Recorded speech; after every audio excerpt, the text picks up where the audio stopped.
Esse vídeo aqui é para derrubar os mitos em torno da modelagem digital. Não, modelagem digital não é o futuro. Modelagem digital não é sobre fazer os moldes magicamente, não é sobre graduação automática, aquela engessada, sem a manha do modelista. Quer saber o que é modelagem digital na realidade, com exemplos práticos? Fica comigo até o final que eu explico.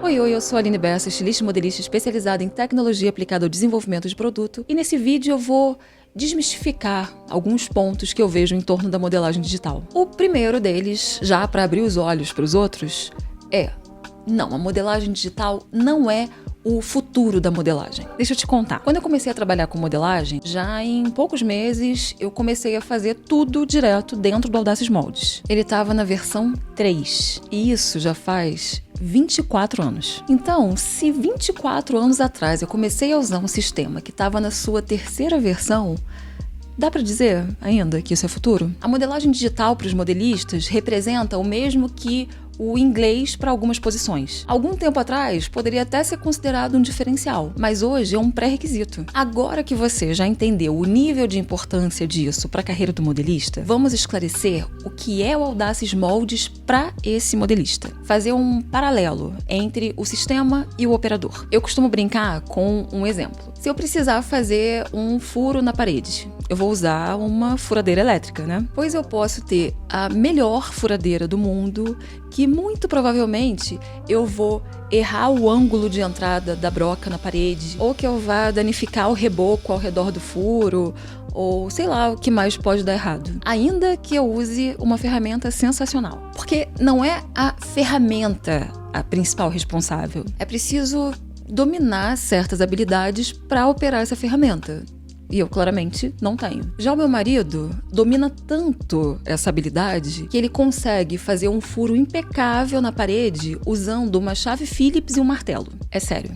Já foi preciso e ele fez isso algumas vezes. Agora, pergunta pra ele de que forma ele prefere executar esse tipo de serviço depois de já ter testado as duas formas. Claro que mesmo ele sendo extremamente habilidoso, ele vai preferir o conforto, a velocidade, a precisão da ferramenta mais adequada. Então não é que a ferramenta é o mais importante, ela é um acelerador para a execução da tarefa. Ela permite fazer mais e melhor, desde que você esteja preparado para tirar proveito dela. Antes de demonstrar a parte prática, deixa eu contar só mais uma coisa rapidinho. Eu me lembro muito de quando eu fazia o treinamento nas empresas, quando eles acabavam de comprar o Audaces Moldes, o primeiro contato com a ferramenta. Quando eu chegava e me apresentavam a pessoa que ia receber o treinamento, eu esperava que fosse quem? Quem fazia os moldes, para aprender o Audaces Moldes, e quem fazia os riscos pro corte, pro Audaces Encaixe. Mas poucas vezes isso acontecia. O mais comum era o responsável da empresa recrutar alguém aleatório, mas que soubesse usar bem o computador, ainda que nunca tivesse feito um molde e nem entendesse a dinâmica do corte. E eu tô contando essa história pra quê? Pra explicar que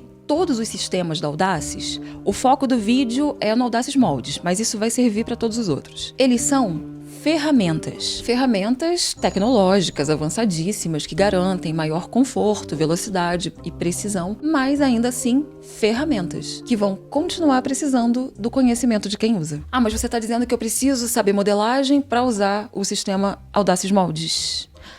Não exatamente. Caso você não saiba antes, você pode aprender modelagem diretamente no sistema. Muita gente pode até dizer que não, mas eu ensino dessa forma. Porque assim como existe a forma tradicional de aprender a modelar no papel, você pode aprender a modelar aplicando essas mesmas informações no Audaces Moldes. A execução é a mesma, mas com outra ferramenta. Olha só, quase todo curso de modelagem plana começa pela execução de uma base de saia, por ser uma estrutura menos complexa. Eu vou pegar o diagrama de um dos meus livros para usar como referência nesse exemplo. Mas o mesmo se aplicaria a qualquer outro traçado. Seguindo as instruções desse material, para uma base 40, eu tenho que iniciar fazendo aquele famoso retângulo que representa 1/4 do quadril e o comprimento da saia. Depois eu vou marcar pontos, traçar curvas, fazer pences, enfim, tudo que está descrito no material. Se eu entendo o que representam essas medidas e a correlação entre elas, Não importa se eu tô usando régua e lapiseira ou se eu tô usando mouse e teclado. São só ferramentas, entende? O lance é que eu tô aprendendo e aplicando. A grande diferença nisso é a velocidade, a precisão e o conforto de todo o processo.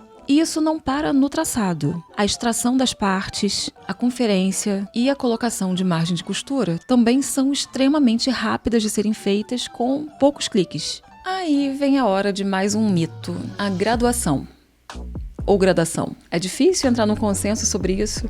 Polêmico, né? Me conta aqui embaixo se você é time graduação ou time gradação. Bom, eu ouço várias suposições erradas em torno disso. Eu já vi gente achando que o sistema gradua o molde sozinho. Já vi gente dizendo que não gosta porque esse é um processo que não pode ser feito assim, com regras regulares, com valores fixos. Enfim, vamos desmistificar mais isso. Para começar, olha só a quantidade de ferramentas do sistema. Tem uma aba inteira dedicada a esse processo. Existe a possibilidade de usar um mesmo valor de graduação para todos os tamanhos, de usar valores variados de acordo com o tamanho, de gerar o traçado de cada tamanho e depois unir os moldes em forma de graduação. Percebe que para cada situação, para cada necessidade, existe um recurso que resolve? Mas veja também como o conhecimento de modelagem caminha junto. Seja um conhecimento que você já possui ou um conhecimento que você vai adquirindo enquanto usa o sistema. Uma vez que você tem as suas bases construídas e graduadas,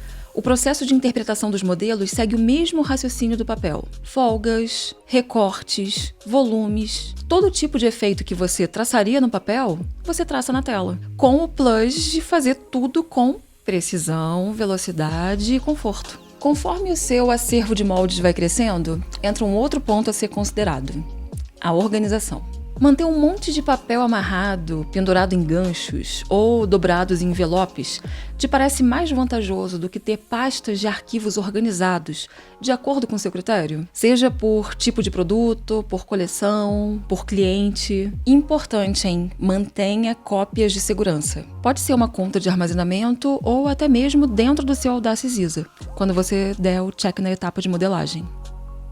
Uma outra coisa que a modelagem digital permite e que me pega muito é a praticidade na hora de fazer uma alteração. Digamos que eu precise aumentar o comprimento dessa calça. No molde de papel, eu preciso colar um pedaço na barra existente, traçar o aumento que eu pretendo e cortar, em uma parte de cada vez. Agora, olha isso aqui. Se você piscou, perdeu. Você acha que as vantagens acabaram? Não, tem mais. E envolvem economia e sustentabilidade. Em vez de pegar seu molde de papel e ir direto cortar uma peça para testar a modelagem, você pega o seu arquivo que ainda nem foi impresso e faz uma simulação no Audacious 3D. Tem vídeo aqui no canal mostrando esse processo. Assim, você tem a possibilidade de fazer ajustes que você só iria identificar depois de costurar a peça inteira.